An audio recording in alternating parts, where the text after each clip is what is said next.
행정안전부에서 2025년에 통계낸 걸 보니까 가구 수가 2,412만입니다. 자, 우리나라 인구가 5,000명이 넘죠. 5천만 명이 넘죠. 그런데 가구 수는 2,412만. 그러니까 한 가구에 2명 조금 넘는 사람이 산다는 얘기죠. 평균으로 이야기하면. 그런데 그 중에 1인 가구가 얼마나 되느냐? 무려 42%입니다. 1,012만. 그래서 42%를 차지합니다. 그러니까 대세는 혼자 사는 겁니다. 가구라는 것은 행정 단위로 이야기하는 거죠. 말 그대로 집에 있는 입이 몇 개냐 하는 겁니다. 식구가 몇 명이냐, 밥 먹는 사람이 몇 명이냐 하는 행정 단위에서 이야기하는 그 가구 수가 평균 한 2명 정도 사는데 제일 많이 사는 가구는 1인 가구다. 무려 42%를 차지한다. 그러니까 우리나라에서 조금 있으면 절반 넘게는 혼자 살게 될 거라는 이야기죠. 그런데 혼자 살면 제대로 밥도 챙겨 먹지 않습니다. 저도 이제 장인 장모님이 전부 다 90대 넘었거든요. 근데 장모님이 밥 계속 하는 것도 문제지만 끼니마다 국이 있어야 되고 찌개도 있어야 되고, 장인어른이 95세가 넘다 보니까 95세던가에 만으로도, 그러다 보니까 반찬이나 이런 것도 밥도 문제지만 그보다 더 문제는 끼니마다 뭔가 국이나 찌개가 있어야 되는데 그거를 70여 년 동안 했습니다. 지금. 그러니까 얼마나 힘들겠습니까? 아마 장인 양반이 돌아가신다 하면 장모님은 밥 하는 것도 귀찮게 생각할지도 모릅니다. 장모님만 그런가? 제 아내는 60대 이제 초반이죠. 저는 60대 후반이죠. 그런데 아마 안 사람이 가끔 이야기합니다. 내가 혼자 살면 이렇게 안 해 먹는다. 밥에서도 우리는 뭐 며칠씩도 먹고 그럽니다. 찌개나 국 없어도 전 아침에는 좀 국이 없으면 텁텁하고, 아침에는 국을 먹지만 점심이나 저녁에는 뭐 찌개 없어도 그런 대로 먹거든요. 반찬 몇 가지 없어도 먹습니다. 그런데도 그것도 힘든 겁니다. 어찌 보면 제가 밥도 가끔 하고 반찬도 많이 사다 먹고 그러는데도, 이렇게 둘만 돼도 다른 사람을 의식해서, 배우자를 의식해서 뭔가 그래도 반찬이라든가 국찌개가 챙겨지게 되는데, 혼자 있으면 그게 힘들어지는 겁니다. 그래서 라면 즐겨 먹고 또 사다 먹고 배달해 먹고 이렇게 먹는 수가 많죠. 혼자 살면은 그렇게 먹는 것만 부실한 게 아니라 대개는 혼자 사는 것보다 2명, 3명 사는 것이 식비도 조금 절약됩니다. 버리는 음식도 조금 줄어듭니다. 그런데 우리는 결혼해서 둘 이상은 살아야 된다는 의식이 많기 때문에 혼자 사는 게 이렇게 대세인데도 혼자 살면 뭔가 부족하다. 1인 가구에 대해서는 결여되어 있다. 뭔가. 그리고 정상가족이 아니라 비정상가족이다. 또는 완전하지 않다. 완벽하지 않다. 불완전하다.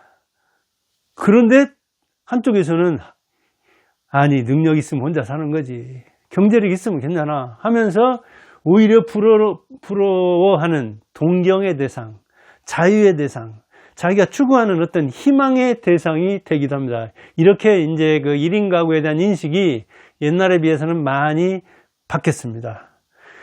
미혼이 아니라, 나는 결혼을 안 하는 게 아니라 미혼, 아직 안 한 게 미혼이잖아요. 그런데 아직 안 한 게 아니야. 앞으로 할 생각 없어. 그러면서 뭐예요? 비혼.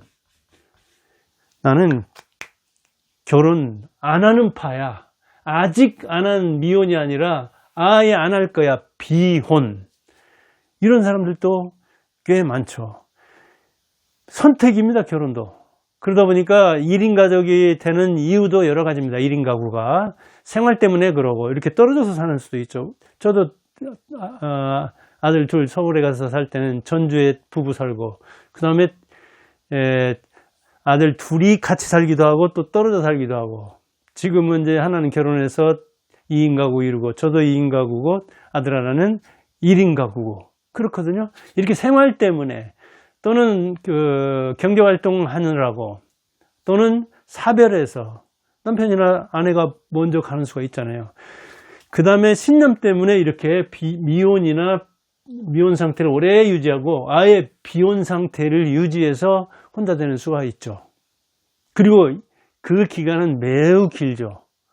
아예 결혼을 한 번도 안 한다 하면은 부모로부터 떨어져 나와서 30년, 40년을 1인 가구로 살 수가 있는 거잖아요. 그 다음에 관계라든가 갈등이라든가 이런저런 그것 때문에 가족의 또 어떤 그 뭐랄까 그런 것이 신념에 또 영향을 미치는 수가 있습니다. 부모가 사는 그 모습이 야 나는 저렇게 살 바에야 결혼을 안 하고 사는 게 낫겠다 해서 비혼을 선택하는 수도 있겠죠.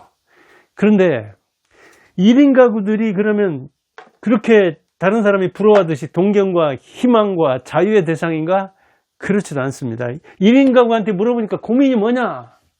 1인 가구 고민. 걱정 꽤 있습니다. 위기 왔을 때, 질병에 걸렸을 때, 야, 이러다가 내가 이렇게 가슴도 아프고, 또 혈압도 높고, 또 우리 가족력이 있어가지고, 뇌졸중도 있고, 심장질환도 있고, 이렇게 부모님이 이것 때문에 일찍 돌아가셨는데, 나도 그것 때문에 돌아가신 게 아닌가? 그래서 이렇게 같이 살아도 2인 가구라도 각자 방을 쓰는 수도 있고 그런데 아예 혼자 살면 그런 그 위기에 어떻게 대응할까? 돌발 위기가 오면 어떻게 대응할까? 질병이라도 그것도 아주 급성 질병에 걸리면 어떨까? 아니 그것을 넘어서 혼자 사다가 사망하면 혼자 자다가 죽는 수가 있는가? 예, 그런 수 있습니다. 제 친인척 중에도 제 외가에서도 그런 일이 발생하고 그랬거든요. 젊을 때인데 이렇게 혼자 사는 사람은 걱정이 있습니다. 이런 걱정을 안고 살기 때문에 늘 어찌 보면 자기 관리를 잘 해야 되죠. 그런데 사망한 이후까지 또 걱정하는 사람도 있습니다. 내가 죽으면 누가 장례라도 치러줄까? 그러니까 준비를 해야 되죠. 요즘은 빈손은 안 차리더라도 또 3일장이 아니라 1일장, 2일장 하는 수도 있으니까 장례를 간소하게 하는 수도 있으니까 장례에 대한 걱정까지도 하는 것. 그리고 1인 가구인데 친인척이 거의 없고 또 왕래를 하는 사람은 말할 것도 없이 전화를 주고받는 사람도 드물다면 역시 장례에 대한 대비도 자기가 해야 되겠죠. 이렇게 1인 가구주는 그 형편에 따라서 배경에 따라서 준비할 게 많습니다. 우선은 경제력 갖춰야죠. 적어도 장례비는 남겨야 됩니다. 자기가 의식주 해결한 다음에 장례비는 남겨야 돼요. 되게 유품 관리사라 해가지고 고독사한 사람들이라든가 그 무연고 사망자라든가 이런 사람들의 뭐랄까 집에 가서 뒤처리를 해주는 사람들이 있죠. 그러면 이제 그 사람들의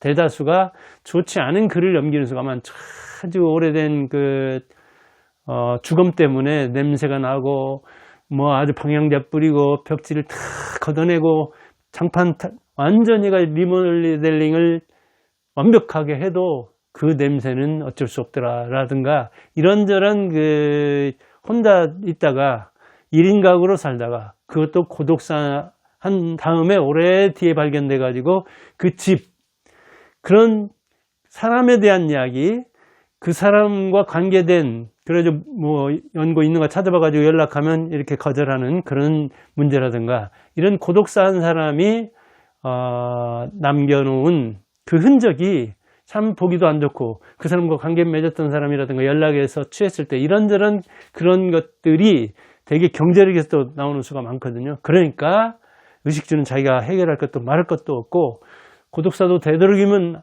안 당하면 좋고 장례비는 남겨서 누가 장례를 주관할 사람인가까지도 물색해 둔다면 좋죠.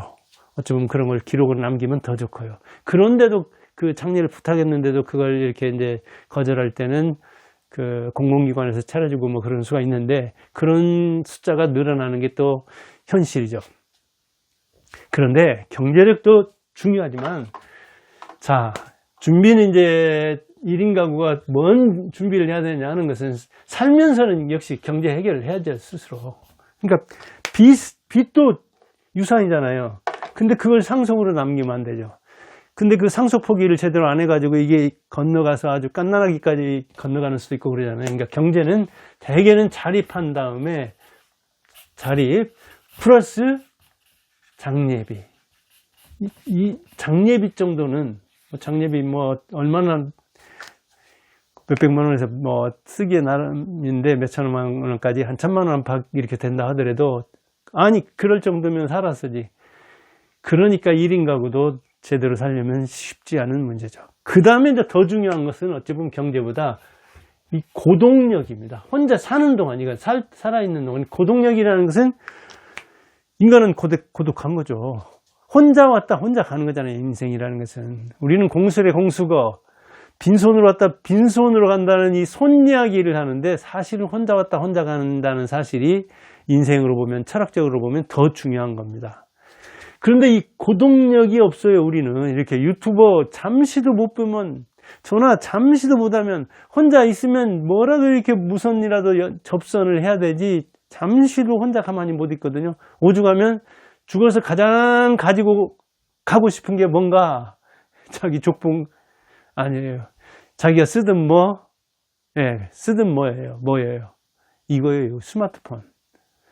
스마트폰을 죽은 다음에 하나만 가져가라고 한다면 가지고 가겠다는 사람이 가장 많거든요. 그런데 고동력이란 건 뭐냐? 그런 통신 매체나 어떤 이 연결 매체, 대중 매체, 그런 것과 딱 단절하고도, 그러고도 지낼 수 있는 힘, 그게 고동력입니다. 고동력이 있어야 돼요. 인생은 원래 고독한 거기 때문에 고동력이 있어야 되는데, 이 고동력이 정말 길러지기 힘듭니다. 자기 혼자 있으면서도 그 매체를 딱 끊고, 통신을 끊고도 혼자 즐길 수 있는, 뭐 악기도 좋고 독서도 좋고 글쓰기도 좋고, 뭘 그냥, 예, 유튜브 안 보고 뭔가 그 신문을 보면서, 아니면 가만히 명상을 한다든가 요가를 한다든가 운동을 한다든가 이렇게 산책, 그렇게 고동력을 길러야 됩니다. 왜? 1인 가구는 누구나 됩니다. 이 기간이 다를 뿐이지 어떻게든지 혼자 살아야 하는 기간은 있는 거거든요. 그런데 이런 위기에 대해서 걱정만 하고 준비를 안 한다면, 경제적인 측면, 심리적인 이 고동력은 심리적인 것이기도 하고 어떤 그 정신적인 측면도 있고 그런 거죠. 그걸 길러야 자기를 지키면서 살 수 있습니다. 혼자 잘 살 수 있습니다. 이것 대세는 1인 가구인 거 인구 구조로 봐서 막을 수가 없습니다. 누구도 못 막습니다. 그렇다면 혼자 사는 힘을 길러야 되는데, 혼자 사는 힘은 어디에 있느냐? 경제와 경제력과 고동력에 있다. 그런 이야기를 해봤습니다. 감사합니다.